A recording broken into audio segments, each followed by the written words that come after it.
أعوذ بالله السميع العليم من الشيطان الرجيم بسم الله الرحمن الرحيم وصلى الله على سيدنا ومولانا وحبيبنا محمد صلى الله عليه وسلم وعلى آله وأصحابه أجمعين.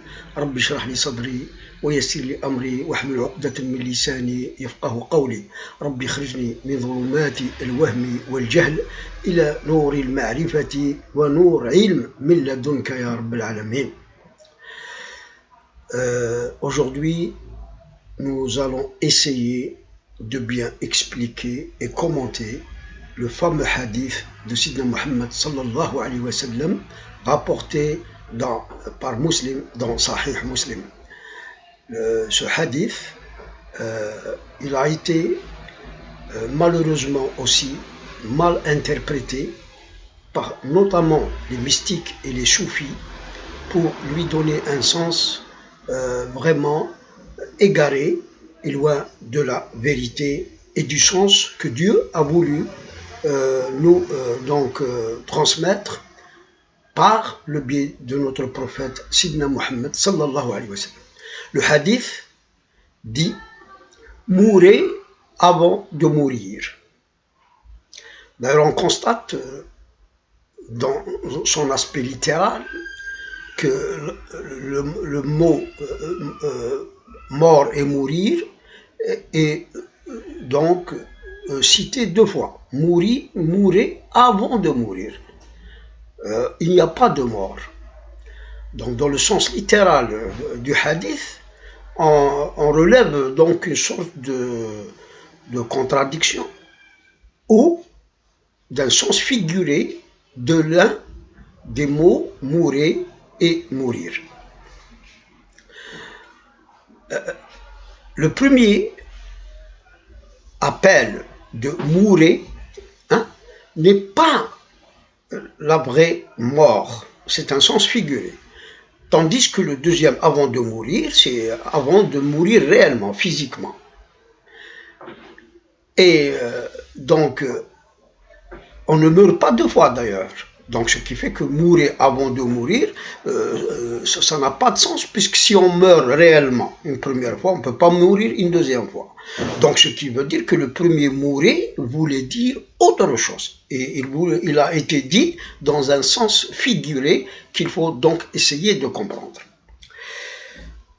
Dans le sens figuré de ce premier mourir, de cet appel, de cet ordre, de ce commandement prophétique, le sens figuré voulait dire tuez-vous, tuez-vous.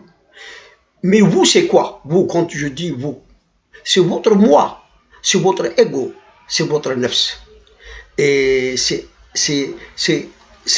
ça ce que le premier ordre, le premier commandement dans ce hadith voulait dire. Tuez votre ego, votre nefs. Mais là aussi, il faut expliquer. Faut-il vraiment la tuer réellement? Ou bien, il y a aussi des sens et des explications à donner à cet ordre, au commandement, une recommandation, un conseil prophétique.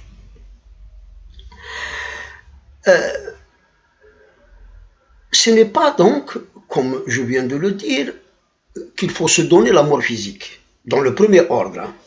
Tandis qu'avant de mourir, c'est-à-dire avant que la mort réelle, physique, ne vienne. C'est que mourir porte donc un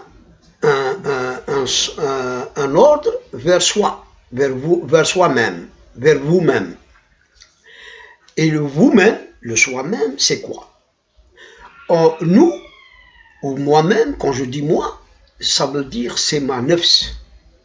Ma nefs qui est en quelque sorte donc caractérisée, qui se caractérise donc par son bon côté et son mauvais côté. Et comme l'a dit aussi un philosophe, l'homme réellement dans sa nefs est à moitié démon, à moitié ange. Et comme aussi Dieu l'a dit dans le Coran, في سورة الشمس ونفس يحلف بربي بالنفس بعد ما يعني حلف après avoir juré par donc sa création, et il jure comme ça. ونفس وما سواها فألهمها فجورها وتقواها قد أفلح من زكاها وقد خاب من دساها صدق الله العظيم. الفجور ألهمها فجورها sa perversité, وتقواها donc son bon côté et sa bonté et son humanisme qui est en elle. Donc si notre nefs porte en elle un côté donc pervers, un côté démentiel, un côté mauvais, qui veut le mal, etc., incitatrice au mal aussi. Donc, il faut, dans ce sens, le hadith veut que nous combattions, que nous allons vers notre nefs, son côté pervers, son côté mauvais, qu'il faut donc combattre, et il faut le tuer. Afin que finalement, si on arrive à tuer ce côté mauvais, ce côté démon, ce côté d'incitation au mal, ce côté de penchant au mal, ce côté passionnel, ce côté obsessionnel, etc., de la nefs et de ses fantasmes. Si on arrive à tuer ce côté de la nefs, c'est que cette nefs va devenir illuminée, donc pleine de bonté, que bien. Et de ce fait-là, elle va être complètement angélique, c'est-à-dire le côté démon, le côté mauvais, le côté pervers, le côté donc passionnel, etc., de désir et d'ambition qui dépassent les limites de la raison et des hudud, des limites, etc. Donc elle deviendrait une âme angélique, une âme de lumière, une âme qui ne pourrait que se confondre avec Dieu lui-même, ou à se confondre avec donc un ange, une sainteté parfaite. Elle peut rentrer dans la sainteté si elle élimine donc son côté pervers, son côté mauvais, son côté passionnel, son côté qui l'incite vers le mal, vers le crime, vers donc les péchés, vers la désobéissance à Dieu, etc.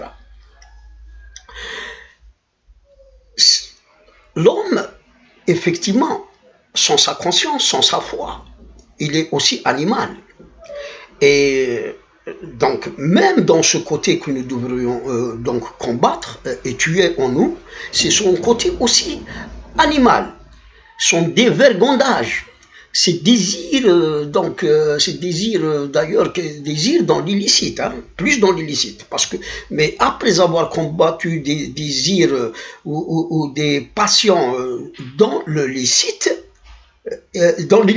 il faut aussi les combattre dans ce qui est licite, pour essayer de la rendre libre de tout attachement. Il ne faut pas qu'elle s'attache même à des plaisirs licites.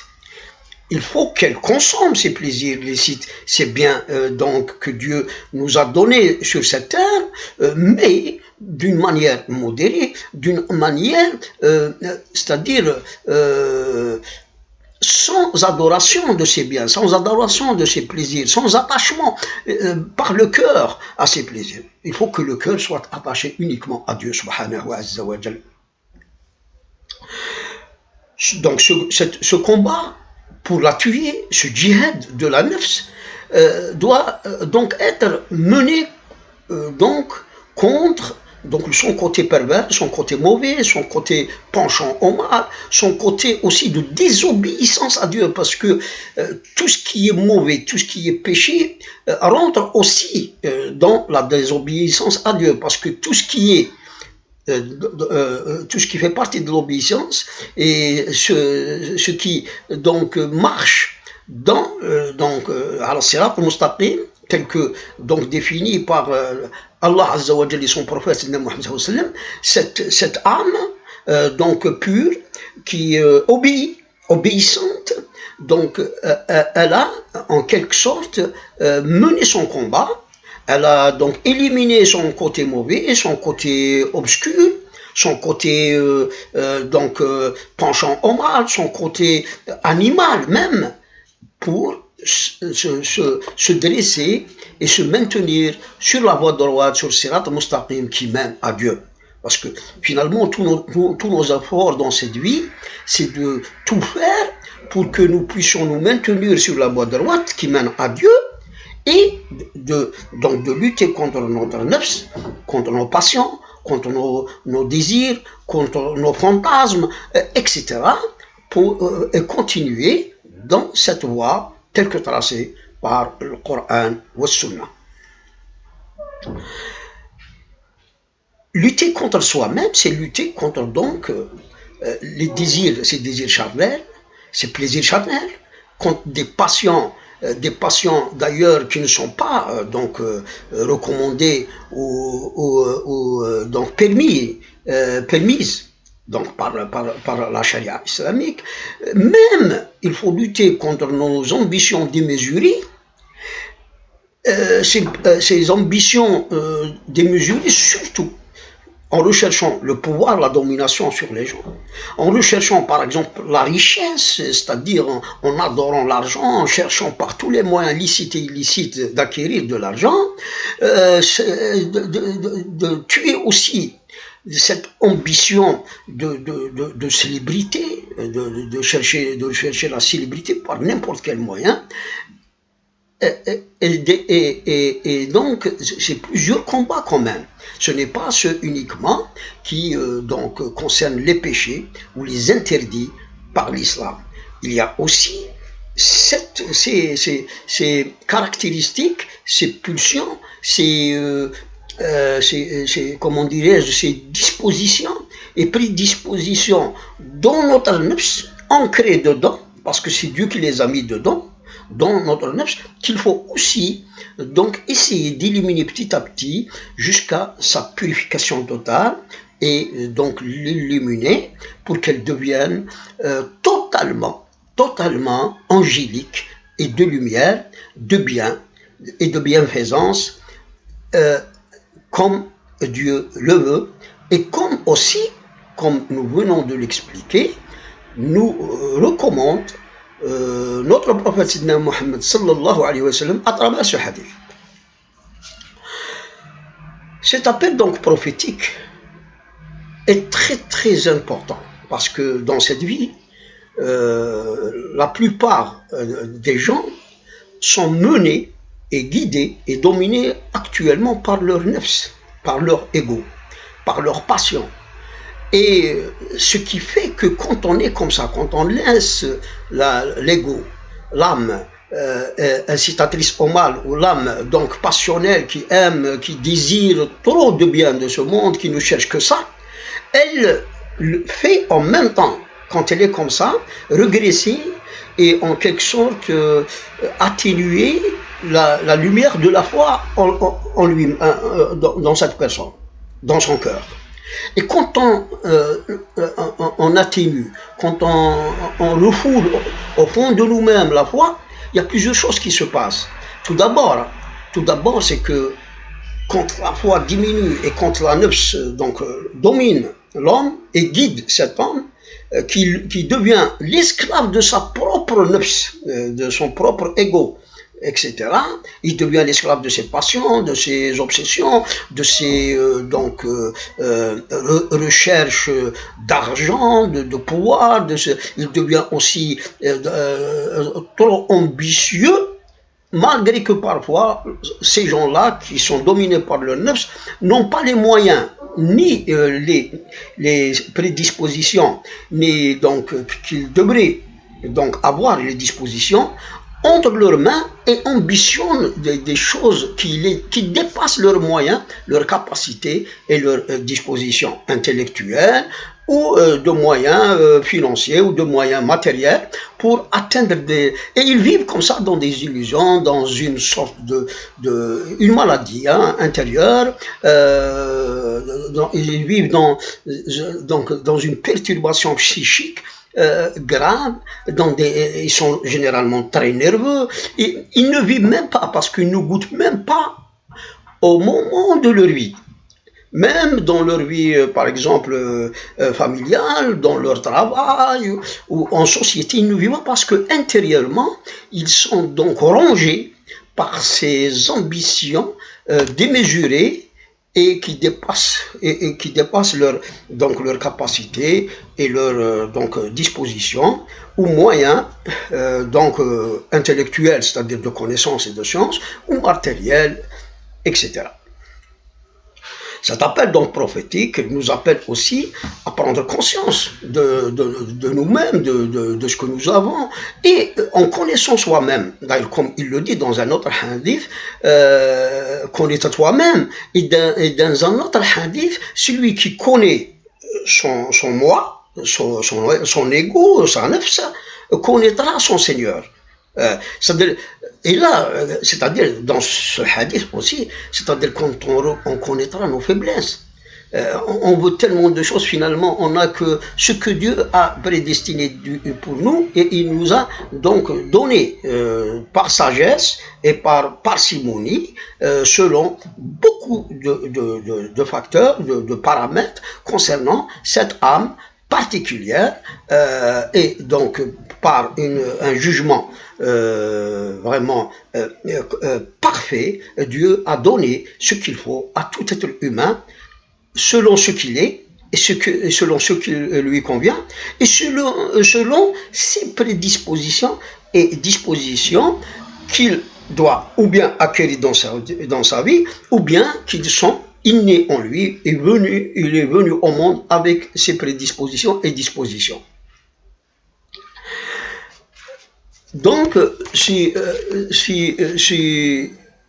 on résume dans cette première partie, ce hadith nous appelle à l'ascèse et le zuhd. Et le fait qu'il nous appelle au zuhd, à l'ascèse, c'est on ne pourrait être un ascète, c'est-à-dire que si on combattrait et on tuerait notre nefs, notre ego, de ses passions, de ses désirs, etc., et de la convoitise des biens de ce monde, de la convoitise des richesses, du pouvoir, etc. Parce que si on arrive à tuer donc ses passions, ses désirs en elle, son côté pervers, son dévergondage, ses fantasmes, etc., et même un libre arbitre qui ne se conforme pas à la charia islamique, là, on commencerait donc à effacer de sa nefs, de son ego, le côté obscur, le côté démentiel, le côté maléfique, le côté pervers, etc., pour que le cœur et cette âme deviennent toute lumière et toute donc angélique, dans le sens où donc il y a une partie en lui ange et une partie démon. C'est-à-dire quand on efface la partie démon, on devient totalement ange, un homme de lumière, et c'est en ce moment-là que cette nefs, cette âme puisse commencer à recevoir les véritables illuminations divines, les véritables inspirations, il deviendrait en quelque sorte un allié de Dieu, wali min awliya Allah, et comme ça, donc il va entrer dans une autre dimension, là où Dieu deviendrait son ouïe, deviendrait donc sa vue, il deviendrait sa main, il deviendrait son pied avec qui il marche, et quand il va porter des prières, ils seront exaucés, et parfois en un clin d'œil. Mais ce cheminement devrait passer par cette étape très importante de tuer en nous toutes les passions, tous les désirs, surtout tout d'abord pour les choses illicites. Après, on viendrait aux choses licites, c'est-à-dire on pourrait consommer tout ce qui est bien, tout ce qui est licite, halal dans cette vie. Mais il faut le prendre tout d'abord avec modération, et deuxièmement, il ne faut pas que, par exemple, cette nourriture, les vêtements qu'on porte, les beaux vêtements qu'on porte, ou bien la voiture qu'on a, devrait influencer notre attitude, notre état spirituel, et qui ne devrait pas aussi influencer nos relations avec les autres, ou générer en nous de l'ostentation, ou bien un amour particulier pour donc ces grands plats variés, de la bonne nourriture, etc. Ou bien créer aussi même un amour, un attachement du cœur vers beaucoup de biens et de plaisirs licites dans cette vie. C'est-à-dire que une fois que nous avions en quelque sorte atteint ce niveau d'ascèse, ce niveau de zuhd, effectivement, le cœur devient rattaché complètement à Dieu. Il deviendrait donc un récepteur, un réceptacle de lumière divine, de révélation, de ilqa, donc de flash divin qui viennent donc être déposés dans le cœur, et une ouverture vers les connaissances et les mystères du monde, les mystères métaphysiques, etc. Attention, l'ascèse ne veut pas dire qu'il ne faut pas posséder des biens. Ne pas avoir une voiture ou s'habiller bien comme il faut ou bien manger. Non, l'ascèse, elle est dans le cœur. C'est-à-dire on peut rouler en 4x4 tout en étant détaché du bien qu'on a. C'est-à-dire, on se permet cette belle voiture, c'est-à-dire sans que notre cœur soit attaché. Il est attaché à Dieu. On se dit que cette belle voiture est un moyen pour le déplacement et que même les beaux vêtements qu'on peut porter, etc., ne devraient pas aussi créer une sorte d'orgueil en nous, ou une ostentation, c'est-à-dire pour se faire voir socialement, etc. Ce m'as-tu vu, hein? Il faut l'éliminer. C'est-à-dire, on peut porter des beaux vêtements pour être propre, parce que Dieu est beau et il aime la beauté. C'est dans ce sens-là, sans que donc ces bonnes choses licites doivent influencer notre cœur, notre foi, notre ascèse et notre modération, et notre lucidité devant donc tous les biens et les plaisirs de cette vie éphémère. D'ailleurs, plus loin, il y a un autre hadith qui vient en quelque sorte conforter celui-là et donner le vrai sens que Dieu et son prophète ont voulu nous enseigner. Le prophète Sidna Muhammad sallallahu alayhi wa sallam a dit dans un autre hadith: si vous voulez voir un mort qui marche sur terre, regardez Abu Bakr Siddiq radiyallahu anhu wa ardaah. Ce hadith voulait dire que si vous voulez voir un homme qui a tué ses passions, qui a donc entériné et pratiqué la véritable ascèse, hein, et qui est en quelque sorte attaché uniquement à Dieu. Il s'est détaché des biens de ce monde, des plaisirs de ce monde, de cette dunya, etc., de la convoitise de ces biens, des richesses, du pouvoir, etc. Regardez Abu Bakr, c'est-à-dire que il est mort par rapport à ça, par rapport à ces biens de la vie, de ce bas monde. Il a tué sa nefs, il a tué son ego et ses passions par rapport donc à la convoitise des biens de ce monde, des plaisirs de ce monde, etc. Et Sidina Abu Bakr Siddiq radiyallahu anhu wa ardah, il est arrivé à cette station. Pourquoi? On l'appelle Siddiq, celui qui a donc la certitude parfaite en Dieu, en l'au-delà, et en son prophète Sidina Muhammad sallallahu alayhi wa sallam. La certitude parfaite, c'est quoi? L'yaqin. Et justement, quand quelqu'un arrive à cette station de la certitude parfaite, c'est-à-dire qu'il voit pratiquement, il voit comme Sidina Abu Bakr Siddiq radiyallahu anhu, il voyait l'au-delà, il voyait les anges, il voyait les mystères du monde, tellement qu'il avait cette certitude en Dieu, certitude dans l'au-delà, et qu'il savait que cette vie n'est qu'une vie donc éphémère, c'est une vie, donc c'est un passage sur terre qui se termine par la mort, et que la véritable vie c'est dans l'au-delà. وَلَدَارُ الْآخِرَةِ هِيَ دَارُ الْحَيَوَانِ لَوْ كَانُوا يَعْلَمُونَ. Dar al-Hayawan, c'est-à-dire la vie éternelle, C'est comme si on dit une vie dans une vie dans une vie qui se termine pas. Le hayawan, c'est-à-dire une vie dans une vie dans une vie dans une vie qui ne se termine pas éternellement. Et que alors que dans cette vie, la mort viendrait nous prendre un jour quand notre destin arrive. Donc notre vie arrive à son terme, à sa fin, et donc cette vie est éphémère. Et que cette vie n'est que finalement qu'une épreuve, qu'une maison, qu'un passage pour être éprouvé par Allah Azza wa Jal, et donc voir si nous allons croire en lui, en ses prophètes, à son livre, le Coran al-Karim, à la sunna de son prophète, et suivre son chemin ou non, parce que nous avons bien un libre arbitre relatif qui nous permet de prendre les décisions et les choix que nous voulons dans cette vie. Sidna Abu Bakr Siddiq était riche, mais tellement qu'il avait cette certitude, et cette foi très très grande d'ailleurs, qui est la somme de toutes les fois des compagnons du prophète ne pouvait pas égaler. C'est une foi immense qu'il avait.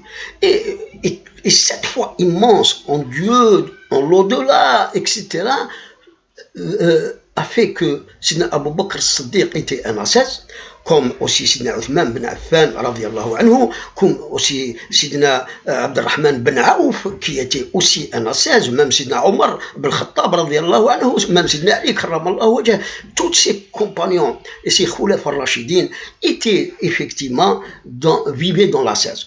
Et la preuve, Sidna Abu Bakr Siddiq, puisqu'on parle de lui, donnait tout son argent dans la voie de Dieu. Il les donnait pour les guerres saintes, pour essayer d'armer des bataillons pour la guerre sainte. Il donnait son argent pour les pauvres. Il donnait son argent aussi pour la mosquée et pour la voie de Dieu dans tous les domaines. Donc, il a fait de son argent donc un moyen de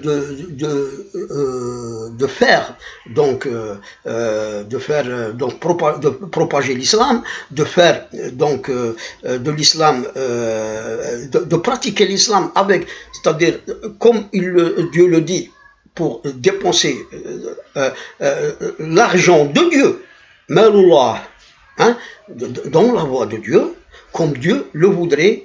Et là, c'est une station élevée, parce que il y a eu l'histoire que nous connaissons quand Omar ibn Khattab, il s'est dit en lui-même qu'aujourd'hui, je vais devancer Abu Bakr Siddiq, quand le prophète Mohammed sallallahu alayhi wa sallam a demandé de ramener de l'aumône pour la distribuer sur les pauvres, etc. Et que Sidna Omar ibn Khattab, il a ramené la moitié de ce qu'il avait chez lui, et alors que Sidna Abu Bakr Siddiq,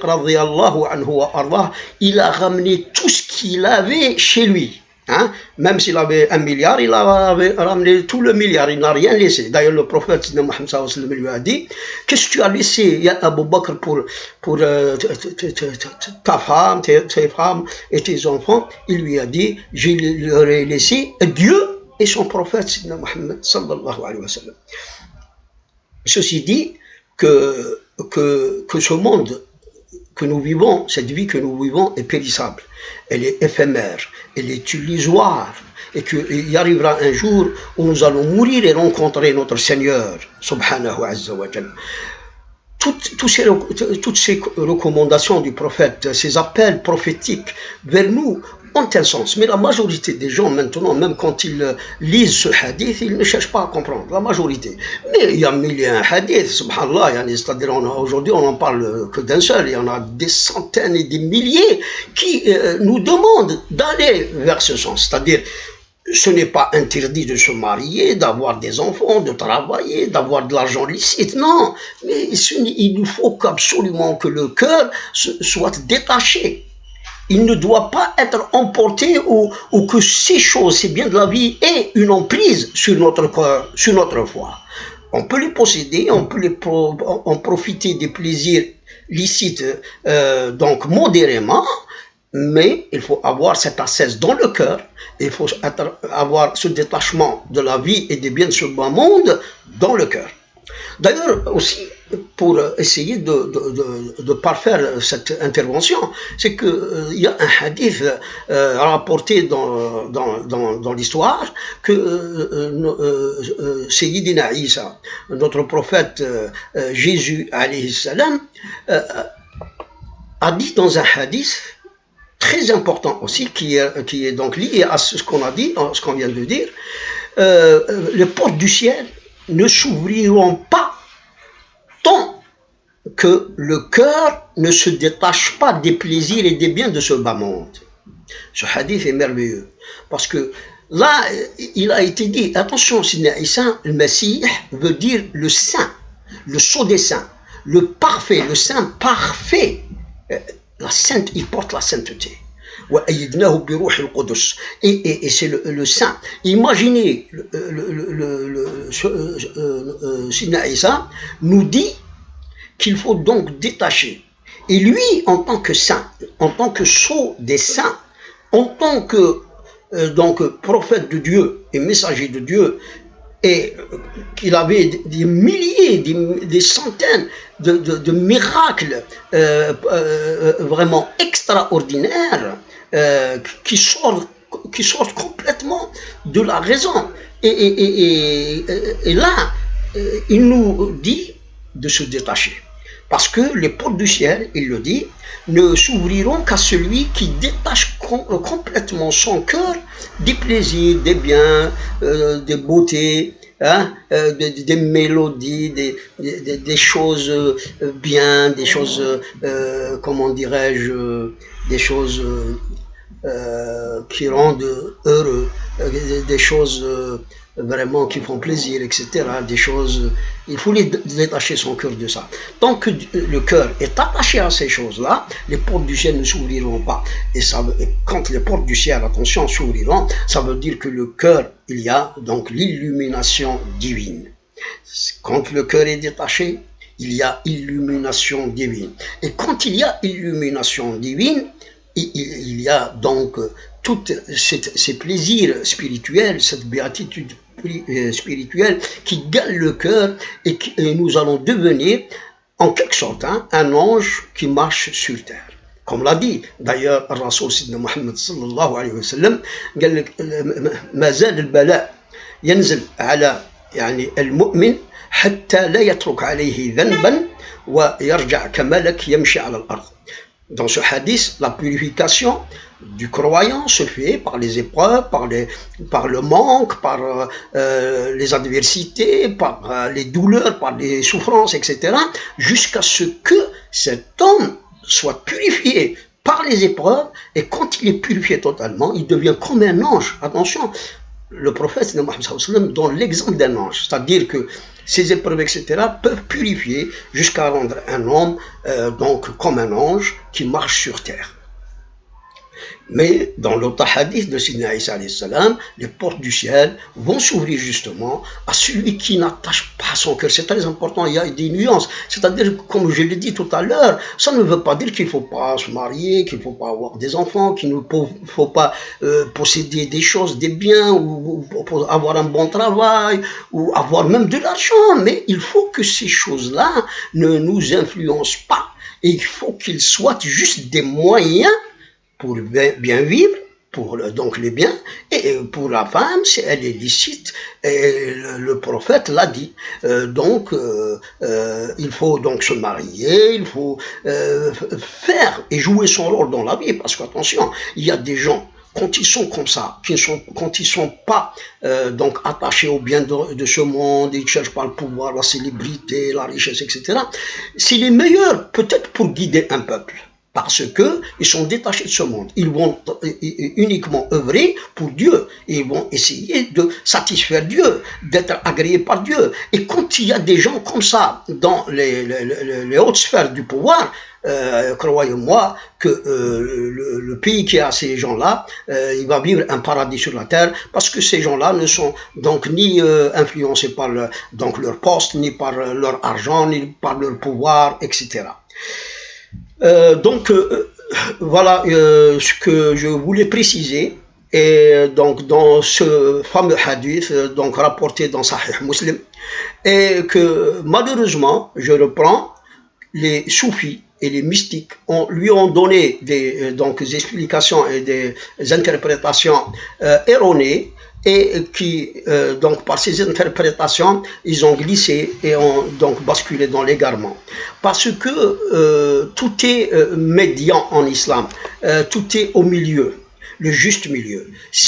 Même celui qui pratique, par exemple, l'islam avec exagération, avec excès, il ne dort pas toute la nuit, ou je ne sais pas moi, il dit, je ne sais pas, 10 000 fois la ilaha illallah par jour, ou je ne sais pas, il ne mange pas jusqu'à ce que la faim agit sur son psyché.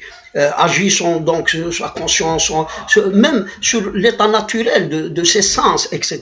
Celui-là, il est en train de se tuer d'une autre façon qui est illicite. Parce que c'est pas ça ce que Dieu voulait. Attention, purifier le cœur, ça purifier le cœur de son côté donc pervers, de son côté démon. C'est bien, mais ce n'est pas par des méthodes qui ne sont pas recommandées par l'islam et par la charia islamique. Attention. Et les soufis, justement, ont créé des méthodes, des innovations dans l'islam, et ils ont basculé dans des exagérations hindouistes, bouddhistes, etc., qui les fait sortir complètement de l'islam. Illa man rahima rabbuk. Illa man rahima rabbuk. Parce que même dans ce sens-là, comme on l'a dit aussi dans des vidéos précédentes, la wilaya, c'est-à-dire ne se préfabrique pas, elle se donne. C'est des choix divins. وربك يخلق ما يشاء ويختار ما كان لهم الخيارة سبحان الله وتعالى عما يشركون. Réfléchissez que tous les prophètes ont été choisis par Dieu et ils ont été en quelque sorte ma'soumines par Dieu. Hein? C'est des choix divins et c'est des protections divines. Il en est ainsi pour les vrais alliés de Dieu et il est ainsi pour les ibadullah salihin, les saints hommes. Hein? Ils sont des choix divins. Toutefois, chacun d'eux, dans sa vie, dans sa société, dans sa famille, donc petit à petit, va donc faire extérioriser ces prédispositions innées en lui de sainteté et de wilaya par des pratiques dans le cadre de la charia, en suivant le prophète Muhammad et en obéissant totalement à Dieu et de s'éloigner de tout ce qui est donc illicite et de se ranger de ce côté angélique, de ce côté divin, comme on vient de le dire. Allahumma salli wa sallam wa barik wa an'am ala sayyidina wa maulana wa habibana Muhammad sallallahu alayhi wa sallam. Wassalamu alaykum wa rahmatullahi ta'ala wa barakatuh.